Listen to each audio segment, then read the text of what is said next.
Solutions. Add-on desires. Hello viewers, welcome to Dot Solution Daily Current Affairs. I'm Lokesh Pelagunda. This session is mainly designed for aspirants preparing for banking, groups and such other competitive examinations. We cover news articles from both the Hindu and the Indian Express. Make a use of this. So we have a first article dealing with the creation of the country of Bangladesh. In the map, you can currently see that there are three countries which are marked as Pakistan, India and Bangladesh. Earlier, that is before 1947, all these territories come under only one country or one territory which is called as British India. And later in the year 1947, the Britishers partitioned the country on mainly the basis of religion. So, basis on the religion, they partitioned the country and as a result of which they created a country of Pakistan. So, a country of Pakistan was created and it mainly consisted of regions where there is Muslim majority. So, in this entire territory of British India, there were mainly two areas which were containing the Muslim majority. So, these parts has the Muslim majority. So, both these territories were partitioned and demarcated and they were made into a separate country called as Pakistan. So, there is one country but it has two territories, one on the west side of India and one on the east side of the India. So, you can see that they are not continuous territories and India is lying between them. And this happened in the year 1947. So, after the partition, the country Pakistan was separated and it is called as Western Pakistan and it is called as East Pakistan. And how did the government form in the Pakistan? For the formation of the government in the Pakistan, there would be elections from both these parts and whoever, that is whichever party gets the majority seats, they would form the government in the central union of Pakistan. But after the partition, what we witnessed was general oppression and lack of equal rights given to the people of East Pakistan. That is, we have people living in East Pakistan, we have people living in West Pakistan. Though both these people come under one country of Pakistan, the people living in the eastern side of the Pakistan or the East Pakistan were not given same rights and same opportunities in the military establishment, in the political establishment and in the bureaucratic establishment. What was the main reason? The main reason was the differences in the culture and also the language. In the West Pakistan, people spoke the language of Urdu, whereas in the East Pakistan, most of them spoke the language of Bangla. Though they are belonging to same religion, their culture and languages is different. So, on the basis of culture and language, they were looked down by the West Pakistani people. And also, they have done many other oppressive things like recognizing only the language of Urdu as the official language of Pakistan. And when they have a budget, which is a common budget, more amount of funds were given to the West Pakistan and lesser funds were given to the East Pakistan. So, all these steps increased the hatred between the people of East and West Pakistan. And later, in the year 1970, the Pakistan government went to an election. And in this election, the Sheikh Mujibur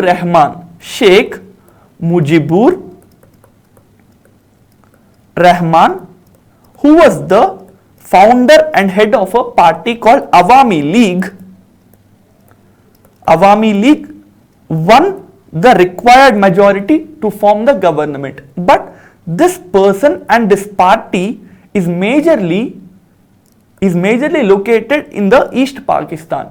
So, the West Pakistani people who are dominating the bureaucracy, who are dominating the military establishment, opposed this move. They've stated that this election is fraud and we would not allow Mr. Mujibur Rahman to become the Prime Minister of combined Pakistan, and later they arrested Mr. Mujibur Rahman, and as a result of this there was huge protest in the Bangladeshi or the earlier East Pakistani area, and this protest were met with severe oppression, and later the Pakistani army has started an operation called as Operation Searchlight. So what was the Operation Searchlight? It was mainly leading to, or the main objective is to kill the protesters, and apart from killing the students, apart from killing the political leaders and other academic leaders, they've also raped thousands of women from the East Pakistan, and as a result of all this there were more number of protests and people started to take arms against the military establishment, and India has supported the people of East Pakistan. So what happened later was, as India was supporting the people of East Pakistan, Pakistani army has attacked Indian air bases. Indian air bases. So in the image, in this image you can see that the country of West Pakistan here is bordering many states of Rajasthan, Punjab, Jammu Kashmir. So they've attacked the air bases which are in all these states, and as a result Indian army and the Indian government declared a war. It declared a war on the 3rd of December 1971, and there was a 13-day war between the country of India and the country of Pakistan in the 1971, and on the 16th December 1971 the Pakistan army formally surrendered to the Indian army, and later the country of Bangladesh was liberated and it was formed as a separate country. So on the 16th December every year, on the 16th of December every year, Vijay Diwas is observed in India. This Vijay Diwas is to celebrate and observe India's victory over the country of Pakistan. So this is how the country of Bangladesh was created with India's support. And Mr. Mujibur Rahman, who was earlier the Prime Minister elect of the combined country of Pakistan, later became the first ever Prime Minister of Bangladesh, and he is often termed as the founder of Bangladesh and the father of Bangladesh.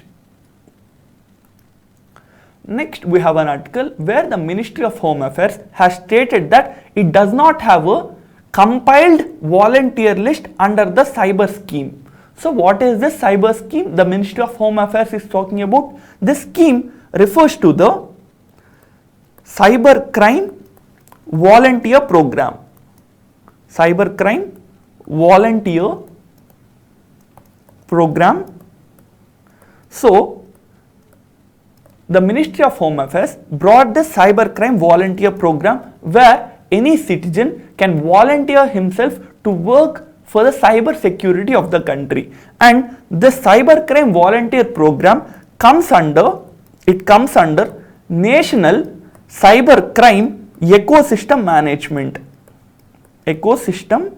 Management, and this National Cyber Crime Ecosystem Management comes under a Cyber Crime Coordination Center.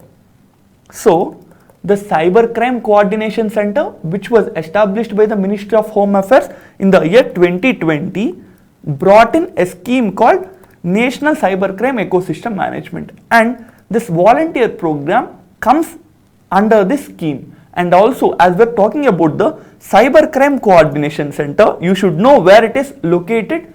The state-of-the-art center of 4C or the I4C, which is 1, 2, 3, 4. So you have 4 C's, it is called as I4C or the 4C.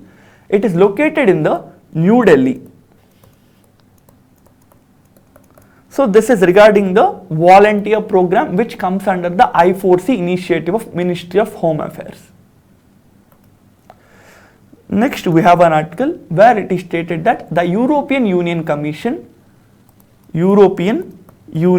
Commission has stated that they are preparing aid to send it to India. So what is this European Union Commission? European Union is an economic and political union of 27 countries which are mainly located in the European continent, and the European Commission is the executive body. It is the executive body of this union, and the executive body's chairman or the president is Ursula von Leyen. And in this image you can see Miss Ursula von Leyen. She is the European Union's commissioner. And where is the European Union Commission located at? It is located in the place of Brussels. This is the capital of country of Belgium. So what you need to understand is that Miss von Ursula von Leyen, who is the European Union Commissioner, is stating that they are planning to send help and aid to India to fight the COVID-19 pandemic. And this European Union Commission is the executive body of the European Union, and European Union has 27 members. Next we have an article where the former finance minister Mr. Chidambaram is asking the government to bring in a compulsory licensing system, and he is criticizing the government for huge prices for the COVID vaccine. So what we have seen is that the government is stating that people who are in the age group of 18 to 45 years will have to get vaccines in private hospitals. And if they plan to get these vaccines in the COVID hospital, they would have to pay money for this hospitals, for this vaccine. And they would not have to pay if the state governments is willing to bear this expenditure. That is, the center will not pay the vaccine charges or the vaccine price for people belonging to this particular age group. And the vaccine is also stated to be costing around 1200 rupees a dose. So you require 2 doses, so it will be 2400 rupees for each person. As this is a huge amount for a common man, the former finance minister of India is asking the government to bring in a compulsory licensing system so that this price will be reduced. So what we need to understand is how the compulsory licensing system works and how it will be able to bring down the vaccine cost. So what is the compulsory licensing system? The government under this compulsory licensing system can grant the third party a patent right. That is, let's say there is person A who has invented a COVID vaccine.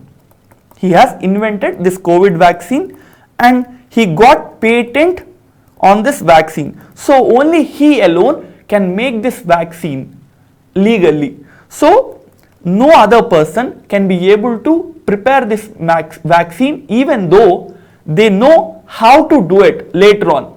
So what the government can do is, under this compulsory licensing system, it can grant someone else, that is, it can grant person B or company C to prepare the COVID vaccine using the same formula and the same patent it was given to person A or company A, and they would not have to pay much of the charges. They just have to pay particular royalties to person A who is having or who is controlling the patent. By giving this patent rights to other companies, what you can expect is they will bring more vaccines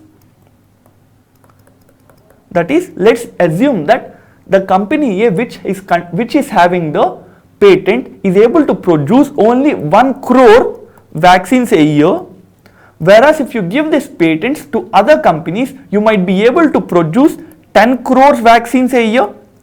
By this, we will be able to increase the vaccine production, and also as you are producing more amount of vaccines and you are giving these patents to other firms, you can expect the price to be reduced. So it will reduce the burden on the common man. So this is regarding the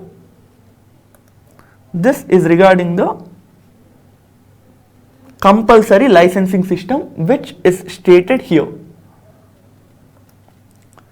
Next, we have an article dealing with the Deep Time project. So what is this Deep Time project?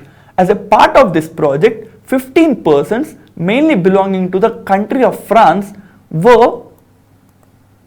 lived in a cave for 40 days.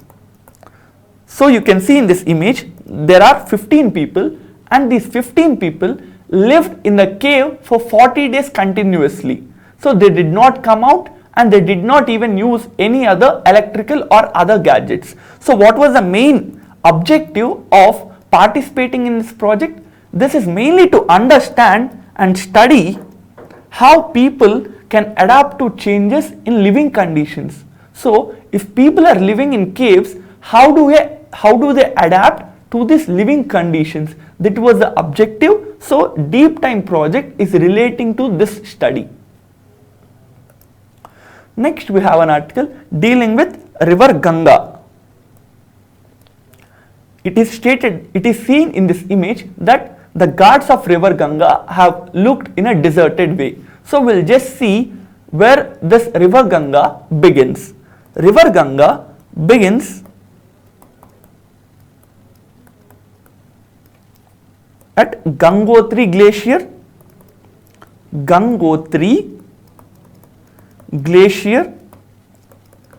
near the state of Uttarakhand. When this river begins near this Gangotri Glacier, it was called as Bhagirathi. And after flowing through many states such as Delhi, Uttar Pradesh, Bihar and West Bengal, it finally enters the Bay of Bengal, yet the Sagar Islands. We know that Sagar Islands are a part of West Bengal. So near these islands, the river Ganga finally meets the Bay of Bengal. Next, we have an article dealing with SSB, that is the Sahastra Seema Bal. It is stated that a ex-chief of SSB has passed away. As this article is dealing with SSB or the Sahastra Seema Bal, we should know the major objective and functions of this organization. Sahastra Seema Bal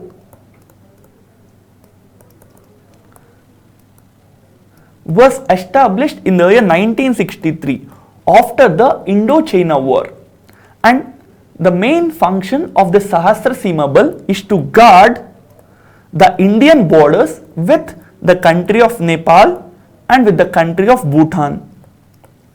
This organization comes under the Ministry of Home Affairs, and this is headquartered in New Delhi.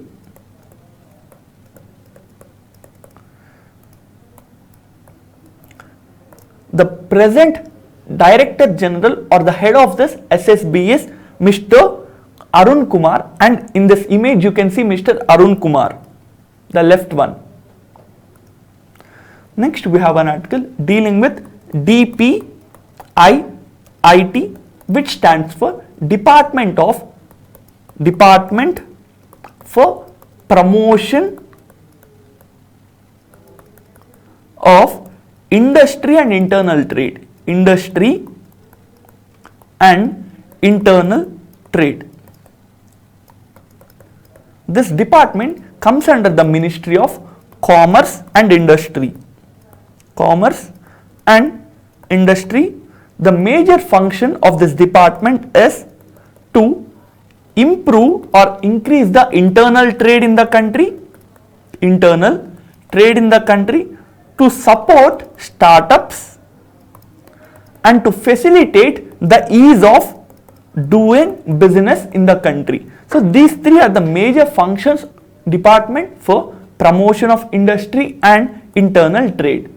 Next we have an article where it is stated 3 Indian women athletes have won gold medals in the Archery World Cup Stage 1. So where is this Archery World Cup being hosted at? It is being hosted in this Guatemala city is in the country of Guatemala. So where is the country of Guatemala located? This Guatemala, it is a Central American country, and in this image you can see that it is bordering the countries of Mexico and Honduras, and its capital is the Guatemala city. And who are these female athletes who won gold medals for India in this Archery World Cup Championship? They are Deepika Kumari, they are Komalika Bari and Miss Ankita Bhagat. With this we have completed all the relevant news articles from today's newspapers, and we have come to the end of this session. Inform about ADOT's initiative to your other aspirant friends and show us your support by liking and subscribing our videos. Thank you. Add-on solutions. Add-on desires.